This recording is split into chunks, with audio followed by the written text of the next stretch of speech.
জুলাই বিপ্লবের মধ্যে যে ধরনের একটি ঐক্য মানে অভূতপূর্ব ঐক্য পরিলক্ষিত হয়েছে, এরপরে নতুন সরকার এসেছে, ওই সরকার যখন গঠন হয় তখনও কিন্তু একটা কথা এসেছিল যে এই সরকারটি সবার সমর্থনের সরকার। এরপর থেকে শুরু হলো এনসিপি গঠন, নির্বাচনের ডেট নিয়ে বড় ধরনের একটি দ্বিমত চলছে।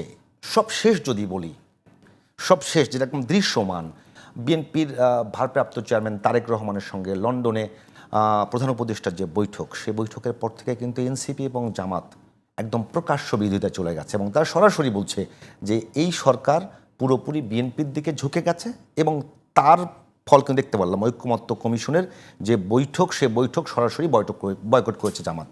কি বলবেন? আপনাকে ধন্যবাদ, দর্শক শ্রোতাদেরকে ধন্যবাদ, আমার সাথে আলোচকের শুভেচ্ছা।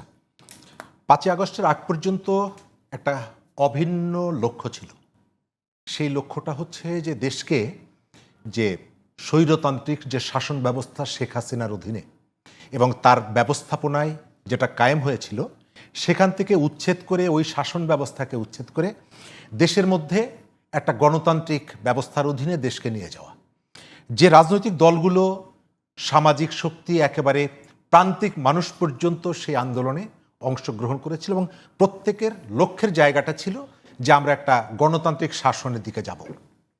পরবর্তীকালে সংস্কার ইত্যাদি ইত্যাদি ইস্যুগুলো এসেছে, কিন্তু তার আগ পর্যন্ত যেটা গত 15 বছর ধরে মানুষের এই আকাঙ্ক্ষার জায়গায় ছিল এবং সেই আন্দোলনটা কখনো 18 ভোটে অংশগ্রহণের ভেতর থেকে হয়েছে, কখনো নানা রকমের ছোটোখাটো দাবিতে হয়েছে, বড় দাবিতে হয়েছে, কিন্তু আগস্টে এসে জুলাইয়ের পরে সেটি অভিন্ন হয়ে গেল যে আমরা এই সরকারের অধীনে আর এই দেশটাকে যদি পরিচালনার সুযোগ দেই তাহলে দেশের সর্বনাশটা আরও বাড়বে। সেই কারণে তাদেরকে প্রথমে সরিয়ে দিতে হবে।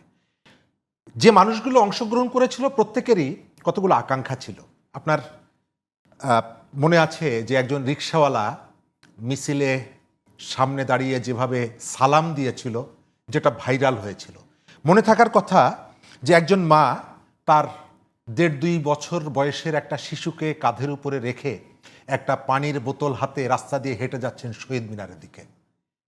কিন্তু 5 তারিখের পর সেই মানুষের সেই রেসপেক্টটাকে আমরা কি ওন করেছি? সরকার সেই মানুষগুলোর যে প্রত্যাশাটা ছিল সেটিকে ওন করেছে? রাজনৈতিক দলগুলো কি ওন করেছে? না। প্রথম কি দেখলাম, আপনি ওই গণ অভ্যুত্থানে ক্রেডিটটা কার অ্যাকাউন্টে আপনি নেবেন, সেই কাজটা শুরু হলো এবং এটি শুরু করে দিলেন আমাদের মাননীয় প্রধান উপদেষ্টা। আমি মনে করি যে তিনি যখন বললেন যে ছাত্ররাই আমাকে এখানে এনেছে বা ক্ষমতায় বসিয়েছে, তার ভেতর থেকে আপনি ওই রিক্সাওয়ালার যে কন্ট্রিবিউশন সেটিকে আপনি উপেক্ষা করলেন, অস্বীকার করলেন। আপনি ওই যে নারীর যে কন্ট্রিবিউশন, সেই কন্ট্রিবিউশনটাকে আপনি উপেক্ষা করলেন। আপনার এই গণ অভ্যুত্থানে যে গার্মেন্টসের শ্রমিকরা নেমে এসেছিল, আপনার এই গণ অভ্যুত্থানে সাংস্কৃতিক কর্মীরা নেমে এসেছিল, অনেক মায়েরা নেমেছেন যারা বছরের মধ্যে একবারও ঘর থেকে বের হন না। তো সেই মানুষগুলোর কন্ট্রিবিউশনকে আপনি যখন উপেক্ষা করেন, 15 বছর ধরে যারা এই গণ অভ্যুত্থানে নানা জায়গা থেকে ভূমিকা রেখেছে, আপনি তাদেরকে অস্বীকার করেন কি বলে? বালির ট্রাক তো সরাতে পারেন নাই। আপনি তাদেরকে ইগনোর করলেন কিভাবে?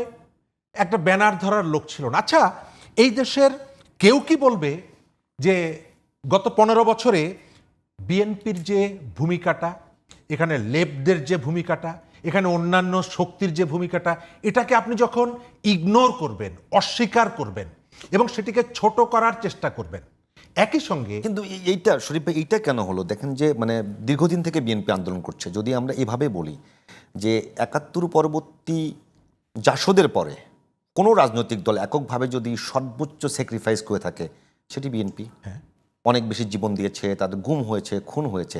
তো মোটামুটি আমি কাউকে ছোট করছি না, অনেকেই যারা আন্দোলন করেছে তাদের এই আন্দোলনের উপর বেস করেই তো এই জুলাই অভ্যুত্থানটা দাঁড়িয়েছে। তাদেরকে অস্বীকার করার একটা প্রবণতা কেন? আচ্ছা, ওই জায়গাতে আসি।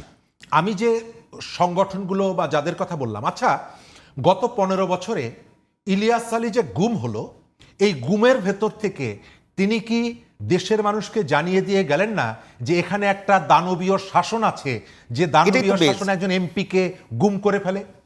মায়ের ডাক নামে যে সংগঠনটি, সেই সংগঠনটি নানা রকমের কর্মকাণ্ডের ভেতর থেকে তারা কি প্রমাণ করেনি যে একটা জগদ্দল পাথরের কারণে এখানে মানুষকে ধরে নিয়ে যাচ্ছে আইন শৃঙ্খলা বাহিনী? তাদের এই যে স্যাক্রিফাইস, এই স্যাক্রিফাইসকে আপনি অস্বীকার করছেন কেন? অস্বীকার করছেন এই কারণে, আপনি এই যে প্লটটা, নতুন প্লট, এই প্লটে কেউকে বরাদ্দ দিতে চাইছেন। এই যে নতুন যে জমিটি উদ্ধার হলো, এই জমিটিতে কেউকে আপনি হিরো বানাতে চাইছেন, এবং হিরো বানাতে চাইছেন বলে একজন ছাত্রনেতাকে আপনি ইন্টারন্যাশনাল একটা ফোরামে নিয়ে বলছেন ইনিই হচ্ছেন মাস্টার মাইন্ড, ম্যাটিকুলাস প্ল্যান তার মাথার থেকে এসেছে। তাহলে এর ভেতর থেকে আমরা যে 90-এর যে গণঅভ্যুত্থান, 90-এর গণঅভ্যুত্থান শুরু হয়েছিল 83-র মধ্য ফেব্রুয়ারিতে, শেষ হলো 90 সালের 6 ডিসেম্বর। আচ্ছা, 90 সালে যে সর্বদলীয় ছাত্র ঐক্য, তারা কি কখনো বলেছে 83-র 14 ফেব্রুয়ারিতে ট্রাকের নিচে যারা জীবন দিয়েছিল এই 90-এর গণ আন্দোলনে তাদের কোনো ভূমিকা নেই? কেউ বলেনি। তারা কেউ বলেছে যে নূর হোসেন যে খালি গায়ে এসেছিল একটা ময়লা শরীর নিয়ে, তার কোনো কন্ট্রিবিউশন নেই আন্দোলনে? বলেনি। কেন? কারণ হচ্ছে যে লিডারশিপটা 90-এর গণঅভ্যুত্থানটাকে লিড করলো, তাদের যথেষ্ট পলিটিক্যাল ম্যাচিউরিটি ছিল। এবার আমরা যেটা দেখলাম, যাদেরকে আমরা হিরো বানালাম, যারা জীবনের সব থেকে বেশি ঝুঁকি নিল, তাদের পেছনে একটা অশুভ চক্র, যারা অনবরত বাংলাদেশের মধ্যে পলিটিক্যালি একটা আনস্টেবল অবস্থা তৈরি করে রাখতে চায়। এখানে মাইনাস প্লাসের যে পুরনো যে পলিটিক্সের ইন্টারন্যাশনাল যে ধরনের খেলা আছে, সেই খেলার মধ্যে নিয়ে যেতে চায়।